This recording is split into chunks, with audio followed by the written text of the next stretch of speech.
So, you want to know my story? Well, I guess it's when we learned how to turn nonsense into common sense.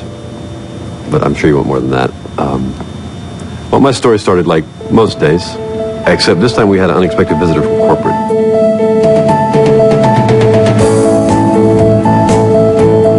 Good morning, Mr. Rogo. How you doing this morning? Hey, I'm hanging in there, Dane. Hanging in there.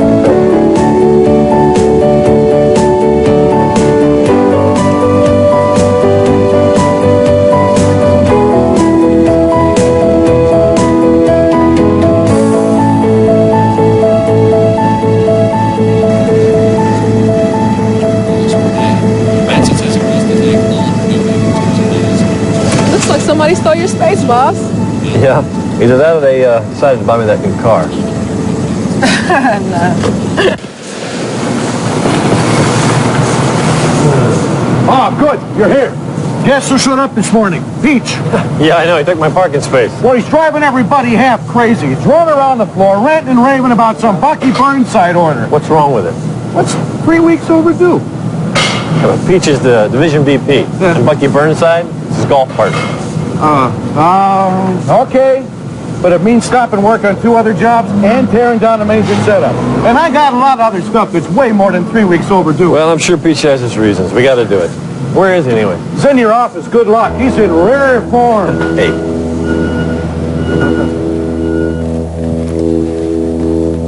Morning, Bill. Look, we're resetting to run that Burnside order as we speak. Bucky Burnside is one of Unico's biggest customers. And I don't like it when he feels he has to call me about some lousy late order. I'm handling it personally. And what about all the other late orders? I hear you haven't had one on-time shipment in 4 months. Look, I hope I don't have to remind you. This place was a mess when I got here. Then I had a layoff. Then I had a budget cut. I need more people. I need more money. Baloney, Al! I've seen your efficiencies. You've got people and resources out there you aren't even using. What is all this about? What is this? I mean, you know the problems I got here. I don't have time for a lot of excuses. The fact is, this plan of yours is losing money. I need action. I need results. Here's the bottom line. I'm giving you 3 months to turn this place around. 3 months to show a profit. And if you can't, I'm closing it down. You're what? I'm closing down the plant. Look, it's corporate. Everybody's tightening belts. You know how it is. Look, you got to give us a chance here. 3 months. 3 months is impossible. Well, then do the impossible. Oh, good. I can still make my 10:30. 3 months. You should be thankful I'm giving you that. And I want that Burnside order shipped today. Say hi to Julie for me.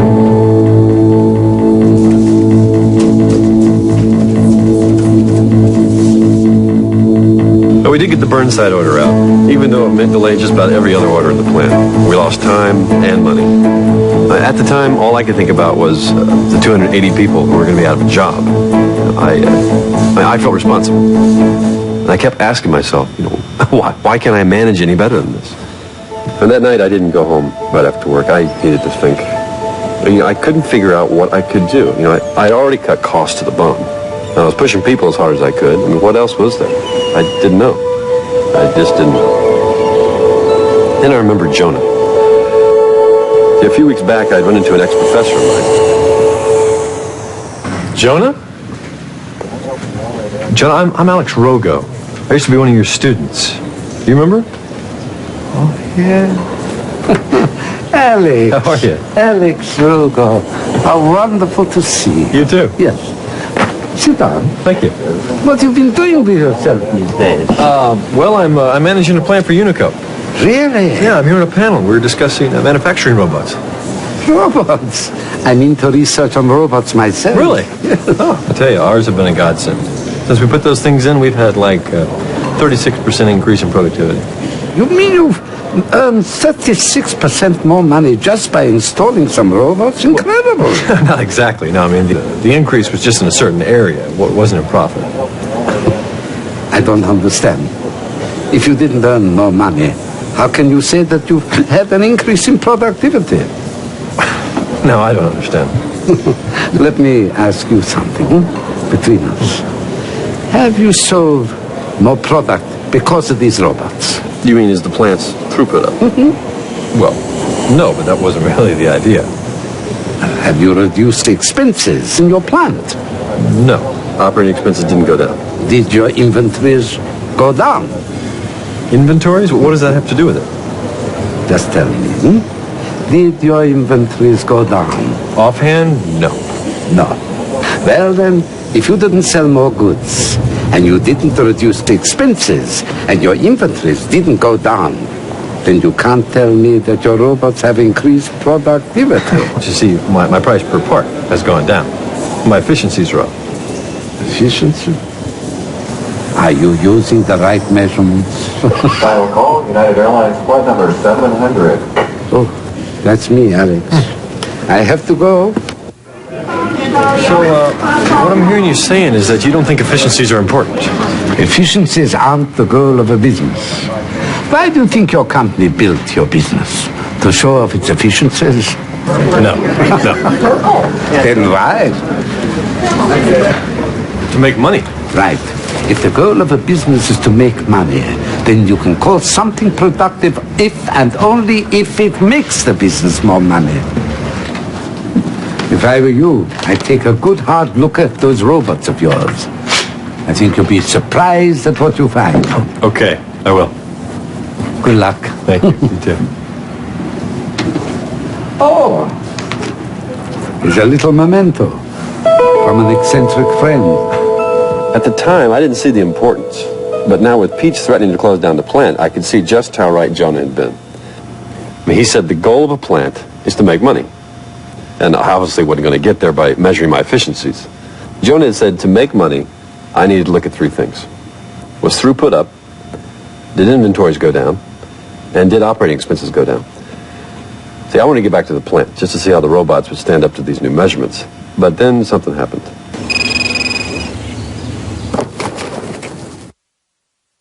Hello. Oh, hi, honey. Yeah, honey, I'm sorry. I totally forgot. Look, I'll be right home, okay? Okay, bye.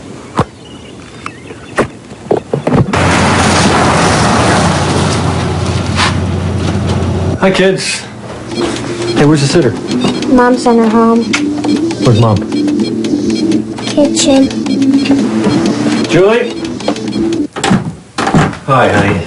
You know, I'm really sorry. I just totally forgot we were going out tonight. You know, we had this rush order at work, and we had to get it out, and, you know, it got to be a real mess. You could have called. You're right. You're right. I definitely should have called. I got caught up in the crisis. How unusual. Come on, Julie. That's not fair. Here's your dinner. Thanks. What do you mean, do the robots make us any money? Of course they do. Efficiencies are up 36%. And cost per parts are down. Do they make us any money? Huh? How are these robots affecting the bottom line? For example, is throughput up? I mean, has there been an increase in sales since the robots came online? No, as you know, we've been losing market shares for the last several quarters.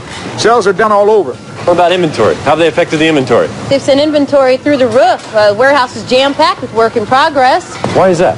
Well, in order to keep efficiencies up, we have to run the robots all 3 shifts. Why aren't we using these parts to fill orders? We will, eventually. The problem right now is we're missing other parts. One thing you gotta admit is that the costs per part are definitely down. But have operating expenses gone down? We've added the carrying cost of all that inventory, plus the cost to put the robots in. So where have we cut? See, what I'm hearing here is that we're building all these parts that maybe we'll need eventually, and we're storing them at a great expense to make the robots look good. I couldn't believe it. Our prize robots, they were actually hurting us. And I couldn't help but wonder how many more of our cost-saving ideas weren't all they were cracked up to be. I always wondered where all our cost savings disappeared to. We were looking at savings and cost per product.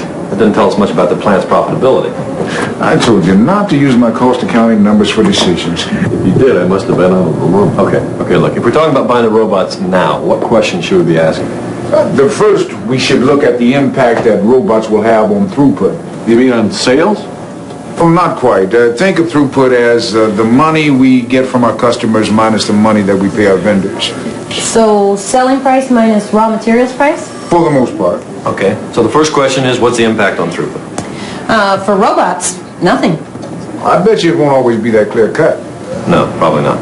I tell you what, it's better to be approximately right than precisely wrong. Okay, so what else? Well, what'll the impact be on inventory? Up or down? And what will be the impact on operating expenses, up or down? And as long as nobody's hired or fired, you're not going to complain about cost, right? Okay, look, when we evaluate what we're thinking about doing, we have to look at the true impact. I mean, how many people are going to be hired? How much scrap can we eliminate? See, that's what's important, not this funny money allocation. You know, using these measurements might finally allow us to do some things that make a lot of good sense. Good. So now we know what questions to ask. Now what? Should we reevaluate all new tooling requests? And should we take a look at our setup reduction program? You know, we'd better. Our priorities here are all messed up. You know, maybe we should be looking at something more pressing, like the proposed new conveyor system. Now, I've got a feeling we're about to make the same mistakes we made with the robots, only bigger. Well, finally, we learned what questions to ask. So now, whenever we evaluate any action or ideas, we look at the plus or the minus impact on throughput, inventory, and operating expenses. And those are the measurements that count. I knew those things would help us down the road, but I didn't see how they were going to help prevent the coming disaster. I mean, the plant was still going to be shut down in 3 months if we didn't find a way to quickly turn things around. And I knew of only one person who might know the answer. Jonah. Do you happen to know where he went from The there? trick was finding him. Bucharest? Would you happen to have a number where I could reach him? Finally, after an 8-hour search, we found him in New York. Fine. He was going to be there until noon the next day, and he suggested that we have breakfast. Thank you. All right, bye-bye.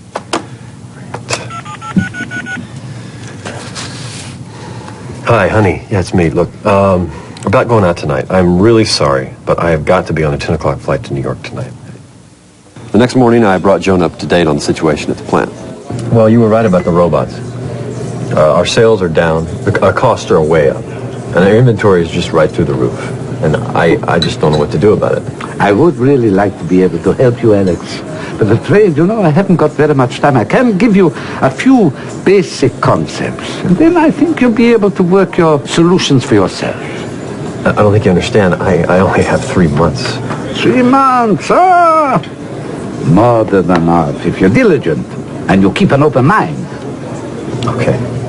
All right, well, I thought we might start with the robots. The robots? Forget about the robots. Yes, there are much more fundamental issues here. Tell me this, why with all your firm's wonderfully efficient technology does everything run so slowly? Why? Why do you have so many back orders? I think it's because we're maxed out. I mean, we don't have enough personnel, enough capacity. But didn't you say that your inventories were going through the roof? Yeah. The only way that you can have excess inventory is with excess capacity. Well, then why do you think everything's moving so slowly? Because you haven't learned how to manage the capacity you have. You're thinking in isolation. You're measuring the efficiencies of this machine with this machine, this machine. Those efficiencies, they tell you nothing. What do you mean to tell me nothing? They tell you nothing about the overall productivity of the plant. Now, this is your plant. To create a product, material must pass through a series of processes. Work cannot start on any one process until the previous process is finished. Now, if each process has the capacity to produce an average of 10 parts in an hour, how many finished pieces will the plant produce? 10 parts an hour, obviously. Never. The plant can never produce 10 parts in an hour. Never. What does an average of 10 parts in an hour mean? Well, it means some hours you're going to have 11, and some hours you'll have 8 or 9. The time it takes for each machine fluctuates. An average of 5 minutes. It could mean 3 minutes. And it could mean a half an hour. Yep, right. But doesn't it all just average out in the end? In isolation, yes, but in combination, no. Think about how each process affects the other. Excuse me, Jonah, we're late.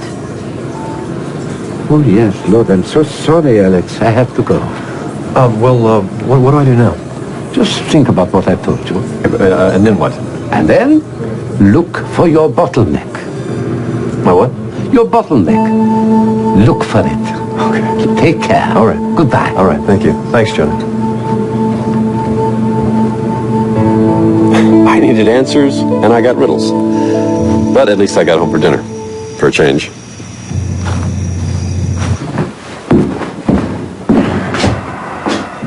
Got tired of waiting, went out.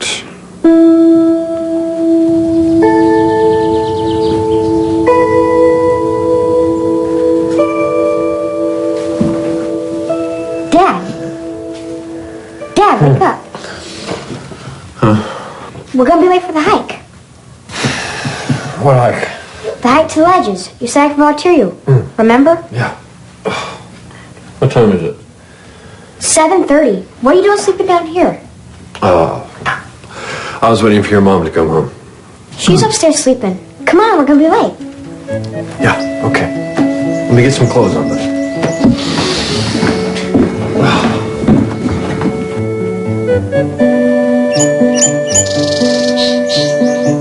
Hey, look. All right, let's go. Hi, Dave. Hey, guys. Hi. So, where's Mr. Bendel? Couldn't make it. How come? He's sick. Hemorrhoids. Good thing you came, Mr. Rogo. We better get going. Yeah. Does anybody know where we're going? Here's the map. The trail starts over there. Well, let's gather around and try to figure out where we're going, huh? We just start here, because we're right here. All right. It was a 10-mile hike. I figured that ought to take us 5 hours. No problem. I started thinking about what Jonas said. It still didn't make much sense. If a piece had to go through 5 machines and each one averaged 10 pieces an hour, then every hour we'd finish 10 pieces. It was common sense. But Jonas said no. Why? Hey, Dad? What, son? Can we stop and light up? They're getting pretty far back. Hey, come on, guys. Come on, everybody. Let's stay together. Come on, hustle up, guys. Hey, Ron, why don't you take the lead, okay? Okay. Keep a nice, easy pace. Everybody, let's try to stay up with Ron, okay? Come on, guys, hustle up.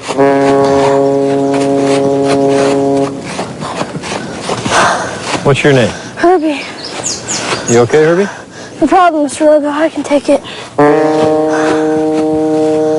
Okay, back to Jonah. Now, what is it about machines working in combination that would slow them down? I mean, if on average, we each hike 2 miles an hour, then we should all get 2 miles every hour, right? Hey, Mr. Rogo? Yeah. Can we please take a break? Yeah, sure. Ron! Hold up! Guys. Come on, Herbie, hustle up. Hey, hold up, Ron. Come on, guys. Come on, Herbie, hustle up. Ron, I thought I said a nice, easy pace. That's what I'm doing. Okay, look, guys, we've really got to try to stay together, okay? Take 5. Hang on. We've been hiking over 2 hours, and we hadn't gone 2 miles. What was the deal? Okay, guys, look, we've really got to try to make an effort to pick up the pace a little bit, okay? And we've got to try to stay together. Come on, break's over. We got a long way to go. Come on, let's get moving.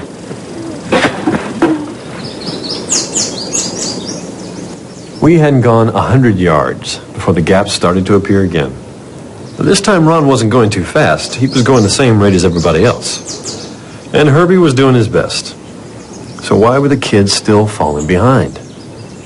Then it hit me. Whenever one kid slowed down, it slowed down all the kids behind him. And when he sped up again, it created a gap. The slowdowns got passed on to the entire group. It didn't matter how fast the kid in the front could hike. He'd only end up having to wait longer for the rest of us to catch up. Which meant that the group as a whole could never move any faster than the slowest hiker, Herbie, the bottleneck. Hey guys, hold up! Hold up! Come on, guys. Okay, look, guys. I have an idea. From here on in, Herbie is going to be our leader. Me? No, you can't do this. He's the slowest. With him leading us, we'll never get there. No, but the point of the hike is not to see who gets there the fastest. It's for all of us to get there together. We're a team, okay? But the hike's not over until we all get there. Okay, you take the lead. And so off we went.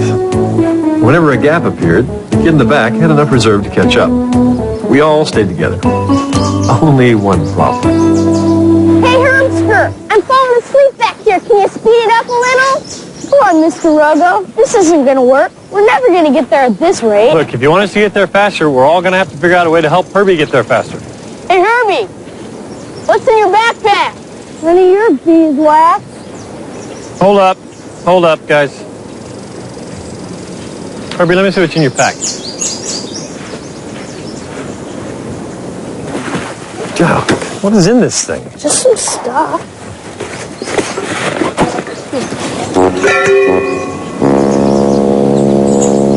Son, what were you thinking here? I just want to be prepared. Okay. Look, if we're going to go any faster, we're going to all have to help Herbie, okay? Come on, everybody take one thing.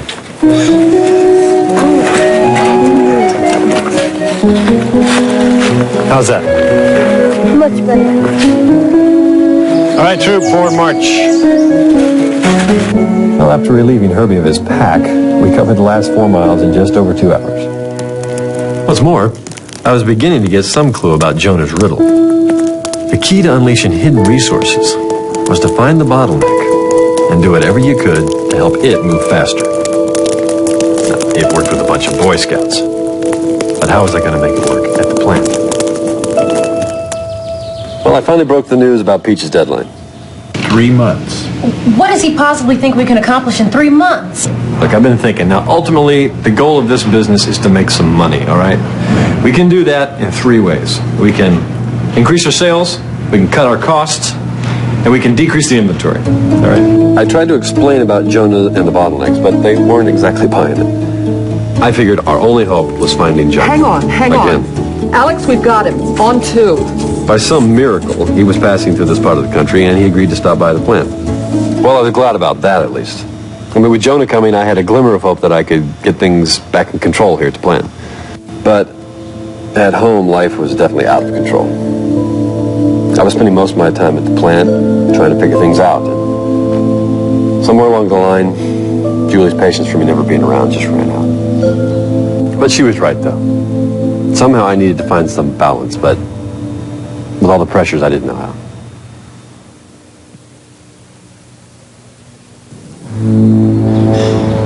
That Thursday, Jonah arrived. What I don't know is how we can apply the idea of the bottleneck to the problems we have here at the plant.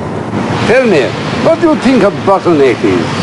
Well, I'd say that they're a constraint in a system, like when you narrow 3 lanes down to 2. Oh, precisely. A bottleneck is any resource whose capacity is less than the demand placed upon it.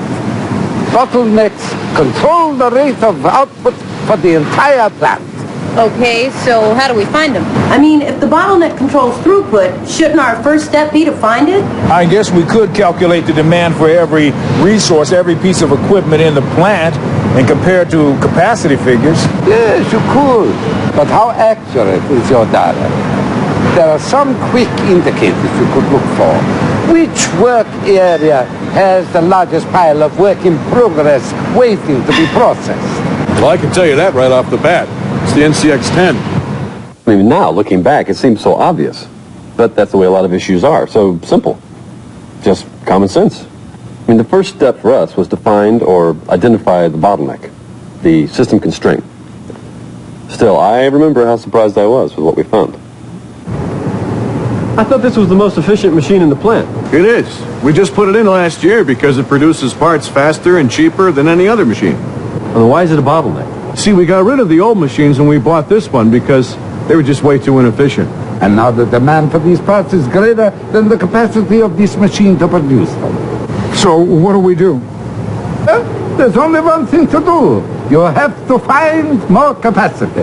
No, but Jonah, we don't have the money for more capacity. Or the time to install it. You don't need more money or more time. If you're like most businesses, you have capacity that is hidden because you just don't know where to look for it. But Jonah, we have this machine. It runs all 3 shifts. Or how many hours a day is this machine down? I'd say between breaks, lunch, and shift changes, it's down maybe 4 or 5 hours a day. Every one of which could be an hour of capacity added to the entire plant. You have to realize that because this is a bottleneck, it determines the rate of output for everything else. An hour gained on this machine is an hour gained for your entire plant. He was right. Any time gained on the NCX-10 moved the whole plant faster. So, we found we needed to decide how to exploit our constraint, how to squeeze the maximum out of it. And we did it. I understand that. To keep the NCX-10 running more, we approached the union with a proposal to stagger break times and shift changes. They did end up agreeing, and our bottleneck gained more than 10% capacity. We also found more capacity by setting up quality control right in front of the NCX-10, so we weren't wasting valuable bottleneck time processing bad parts. Good. Now, how are we doing? Pretty good, I think. Shipped out 8 orders last week. That's it? Plus 3 more than the week before. Why is this thing shut down? I don't know. Let me get the foreman. Tony? Tony! Hey, what's up? Why is the machine down? It's between setups. The setup guys are busy working on another machine. How long is it going to be down? I don't know, hour or two? Tony, don't you know this is a bottleneck? Who? Look, Tony, we got to get a couple things straight here. We were really able to exploit the constraint after I told everybody what was going on. I got everybody in the plant behind the idea of making sure that the NCX-10 was treated like gold. It was a constant struggle. Oh, we're really making progress. I mean, we're catching up. The backlog of past due orders is down to 3 weeks. That's it? Well, I mean, we have other things to work on, too, not just backlog. How come? Because the right parts don't always get to the NCX-10 on time. What do you want us to do? Let the bottleneck sit idle? We're working on material that we do have, even though it's not the most important. Stacy, is there a problem with the vendors? Well, no, it's not the vendors. I mean, sometimes the parts for backlog just aren't ready for the bottleneck. I mean, they're still being worked on in the department that's feeding it. How come those departments aren't bottlenecks? They should have plenty of idle capacity. Do you mean idle capacity? The non-bottlenecks still have to work. Well, follow me. I want to show you something. Now, correct me if I'm wrong, but I believe what we have here is a fine example of a non-bottleneck machine. Okay, so what's your point? How many hours a day does this thing run? 3 shifts, same as every other machine. We keep it at full capacity. Right. Why? Why? Well, what are we supposed to do? Let it sit idle and do nothing? Okay, what happens when this machine produces more parts than the bottleneck can handle? Oh, we store it as inventory until we need it. What does it cost to store that inventory? Enough. A lot. Yeah, exactly. So what we're doing, we're using all our capacity to produce parts we don't need. And we're spending a fortune to store them until we need them. Now, does that put us any closer to our goal? No, I guess not. So what are you driving at? What I'm driving at is that we rethink the way we manage our other machines. How? Well, suppose we choke the release of materials to all the non-bottleneck machines. Right? We subordinate all the non-bottlenecks to the pace of the NCX-10. We process only enough to keep the constraint running at full capacity, and no more. What would that accomplish? Well, 2 things. Number 1 is going to cut our costs. We're going to have less raw material in-house. We'll have less work-in-progress inventory. But there's more. Choking the release is also going to reveal the capacity we need to guarantee what the bottleneck needs will always be there. Hold it. How do you figure that? Because we're not going to be wasting our capacity processing excess inventory. We can concentrate on getting orders out the door as opposed to into a warehouse. But if I have less inventory on the floor, that means I'll have to do more setups. It doesn't mean more setups, but you got to remember, those are non-bottlenecks. Right? As long as their capacity is greater than the bottlenecks, any time we save on them is just a mirage. I mean, it doesn't add to the overall productivity of the plant. Okay, so you want me to choke the release of materials in line with the rate that the bottleneck can produce? Precisely. See, I knew that the output of the plant was tied to the bottleneck. But it took a while to realize that you could actually gain capacity by having all the other machines, all the non-bottlenecks, march to the tune of the system constraint. So, I stumbled on the 3rd step of what we needed to do, and that was to subordinate everything else to the NCX-10, our constraint. And it was running like it had never run before. But to be honest, I still wasn't sure if it was enough to keep the plant open. We're making progress, but not enough. We have to find more capacity for the bottleneck. Is there a way we can alleviate some of its load? What do you mean? Well, can't we find a way to somehow process the NCX-10 parts differently? Well, If we could, that would elevate the constraint. Elevate? Yeah, elevate. If we could lift some of the load from the bottleneck to other resources, that would make the NCX-10 more productive. Stacy, you're brilliant. I might have an idea. Maybe not too efficient, but an idea. I'm gonna make a call. Well, we were off and running again. But this time our mission was to find ways to lift away the constraint and elevate the NCX-10 to a new level of productivity. We elevated the NCX-10, removing our constraint, by finding alternatives to processing parts on other machines. Can't we process this on the N11? The N11 can't handle this part. Well, what if we ran it first on the A15 processor?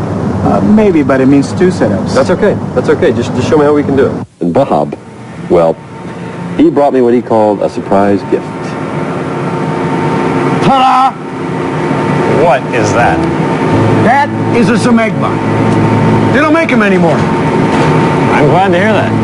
That looks state-of-the-art 1950? Yeah, maybe. But the beauty of this little baby is that it can process NCX-10 parts. Maybe not too efficiently, but it could give us 15% more production. What did it cost? Well, we did have to pay the rental fee on the truck. And it even works. I checked it myself. Well, Bob, that could be just about the best present anybody ever gave me.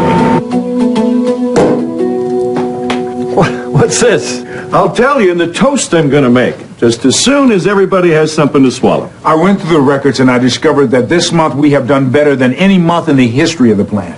So, here's to a new plant record. Here's to it. Congratulations. Well, it felt great just to take a moment and celebrate. And that night I even asked Julie to go out to dinner to one of the nicest restaurants in town so we could celebrate together, for once. Unfortunately, she didn't share my enthusiasm. We still couldn't find any common ground. So I turned to where the odds were better. Back at the plant. Well, good news. As of 3 this afternoon, we're caught up on our entire backlog. No kidding. Hey, you just don't appreciate how good we are. No, I do, but... Oh, but what? You afraid we're going to ask for a raise? No, not that. I mean, just, there's a good chance that corporate's still going to shut us down. And I'm just thinking, what does it mean that we were able to eliminate the backlog? It means that we were supplying the NCX-10 faster than we were getting new orders. That means that the NCX-10 isn't a constraint anymore. Right. So if the constraint is no longer in the plant, then it must be in the market. Good. Now it's marketing's hot potato. Yeah, what we should be asking is what can we do? Like what? Well, if the NCX-10 is no longer a constraint, what happens if we keep running it at full blast? It means we're going to have a lot of finished goods on our hands. Which costs us a lot of money to store. I feel like we're going around in circles. Well, it was a circle, all right. And that revelation meant we had to start all over again by going back to step one. And at the same time, we had to take a look at all the decisions we had made when the NCX-10 was our bottleneck. Actually, we changed quite a few of them. The following Monday, I had a meeting with Peach. He wanted an update on how the plant was doing. So, as you can see, we practically wiped out our backlog of overdue orders, and we were starting to show a profit. Very impressive. Good job. So, are we off the hook? No. No. Look, we're on our way back. We're starting to make money here. Look. You've had one good month. Can you give me a second? A third? Absolutely. Maybe. You've caught up on your backlog.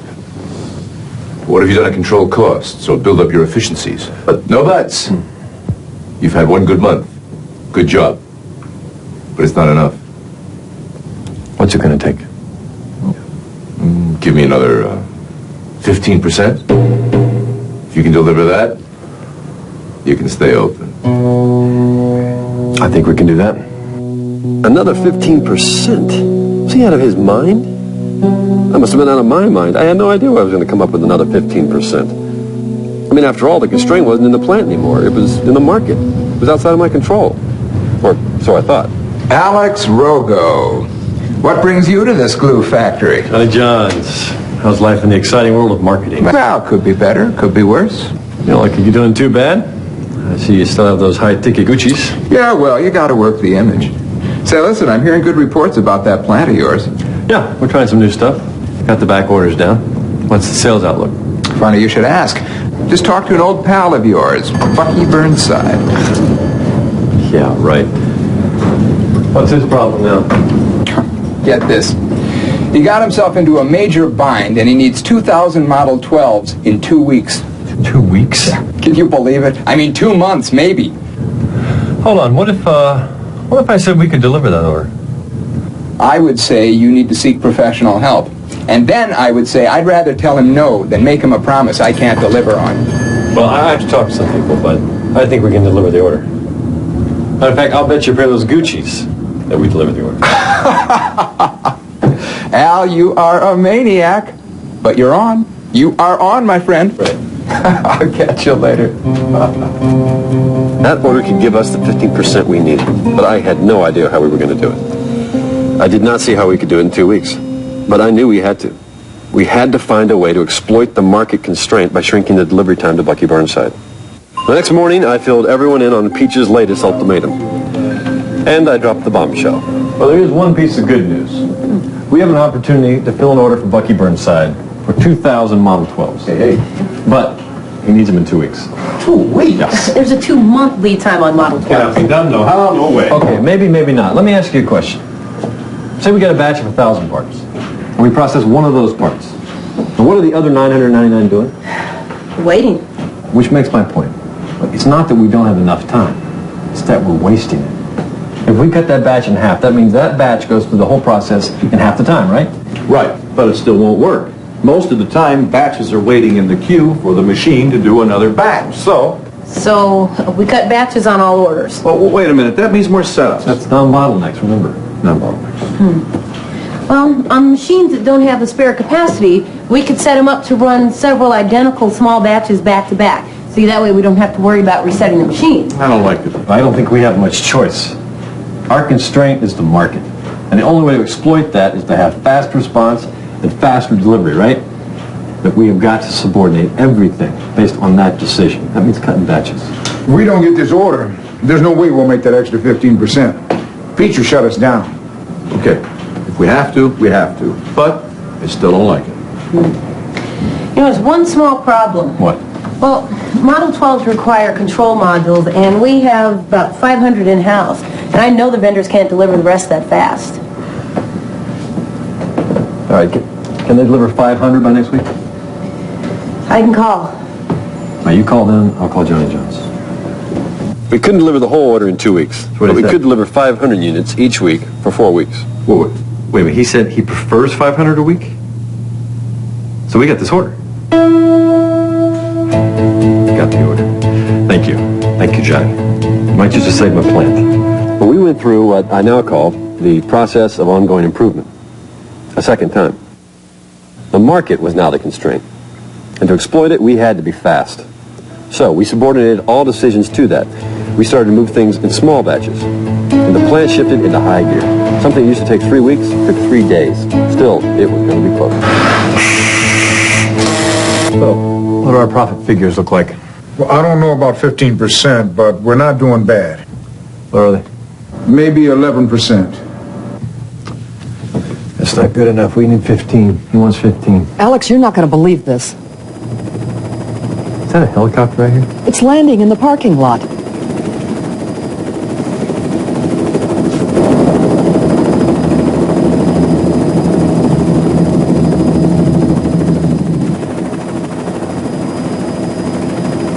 The first one looks like Johnny John's. It is Johnny Jones. Oh, my God. It's Bucky Burnside. What did you say the status of his order was? We shipped it yesterday. On time. Yeah, a day early, in fact. No problems. Not that I know of. Why is he here?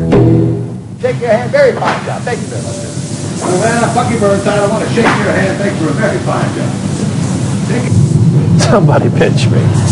Mr. Burnside, this is Alex Rogo, the plant manager. Ah, here's the man I especially wanted to congratulate. Fine job, Rogo. Well, thank you, Mr. I Burnside. came down here because I wanted to shake the hand of every employee in this whole plant. That was a hell of a job you did on that order of mine. I was backed in a corner, and you guys saved my butt. I was telling Mr. Burnside at lunch about how you and the plant went all out. Well, we did our best. No, a fine job. Now, if you'll excuse me, I want to be sure I don't miss anybody. Hi, Bucky Burnside. You know. We're getting together with his people next week to talk about a hefty, and I do mean hefty, long-term contract for Model 12s. Keep this up, we're going to own this market. That's great. By the way, these are for you. Keep it up, and I'll get you a new suit to go with them. Later, babe. It was a glorious day, one that I will never forget, for more than one reason. That night, Julie and I, we took a long walk. And for the first time in a long time, we were able to really talk. And she reminded me of something. You remember when you asked me about the goals of our marriage? Yeah? What do you think they should be? I think we should try to understand each other better. I think we should work harder to make sure that our kids grow up to be good people. Well, do you think you're doing anything to get us there? Not much. You know, if I've learned anything in these past couple months, it's that you can just work so hard sometimes. You don't even ask yourself anymore, you know, all this that I'm doing, does this get me any closer to where I want to be? So what now? What now? You want to get married? Well, do I get another honeymoon? Well, that's the point. Oh. Well, we decided to take that much-needed second honeymoon after I met the deadline with Peach. Unfortunately, we reported only a 12% gain. How you doing, Mr. Rugo? I'm hanging in there, Dane, hanging in there. Right.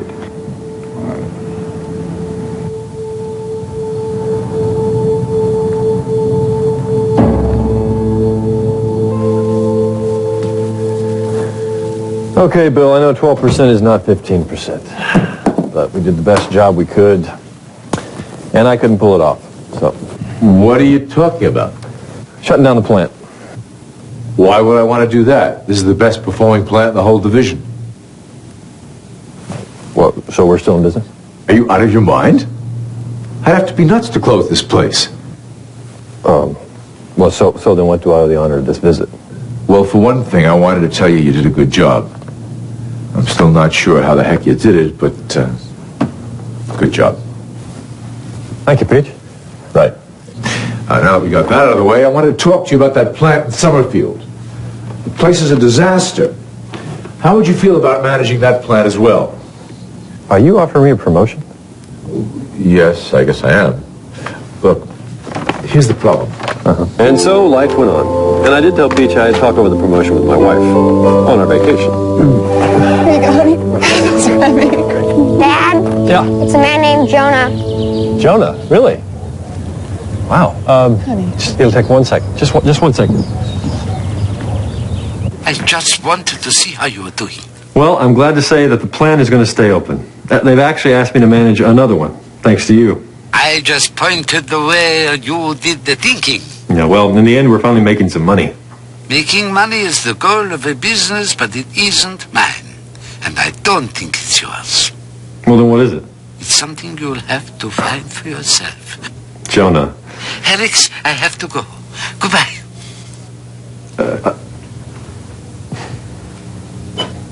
Bye, Jonah. Jonah. Without his guidance, I would have been looking for a new job. And so would a lot of other people at this plant. He showed me a process of ongoing improvement, the theory of constraints. First, you need to look for your bottleneck, identify the system constraint, then decide how to exploit it. How do you get everything you can out of it? Next, subordinate everything else to the above decisions. And then elevate the constraint to a new level of productivity, strengthen it. And once you've done that, it probably isn't a system constraint anymore. And so then you need to go back to step one and start looking for your new constraint all over again, your new bottleneck. Your new challenge to overcome. Sound like a never-ending process? Well, it was. Well, it is. But that's the answer to your question. How did it all start? I mean, how do we turn a division that consistently fared poorly into the most profitable one? Well, it was because a man named Jonah showed me some tools to use to help me turn nonsense into common sense.